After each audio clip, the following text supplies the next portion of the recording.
derrière et elle devant. À la sortie du Conseil des ministres ce matin, les collègues de Christine Lagarde s'effacent devant la nouvelle patronne du FMI.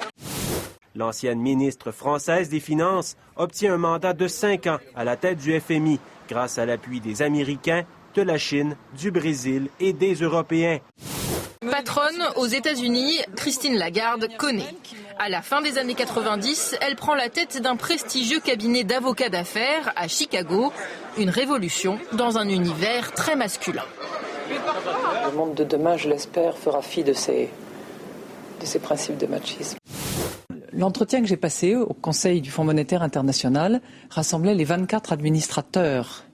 Il n'y avait pas une seule femme dans le groupe des 24. Et quand je me suis sentie ainsi interrogée pendant 3 heures par 24 messieurs, je me suis dit que c'était bien, que les choses changent un peu.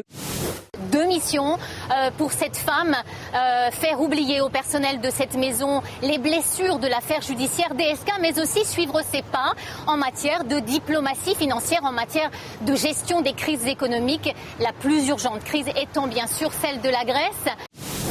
En France, on retiendra une ministre fidèle soldat de Nicolas Sarkozy. C'est elle qui a porté la réforme du bouclier fiscal en 2007. Depuis, le bouclier a été enterré, trop impopulaire. Une notoriété qui lui vaut d'être l'invité d'un show télé américain très populaire.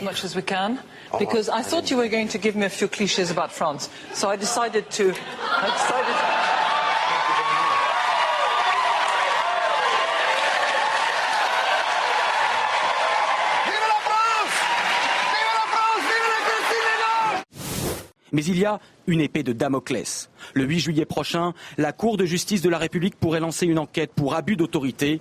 Christine Lagarde devrait s'expliquer sur le versement de 380 millions d'euros dans le cadre du règlement de l'affaire Tapie.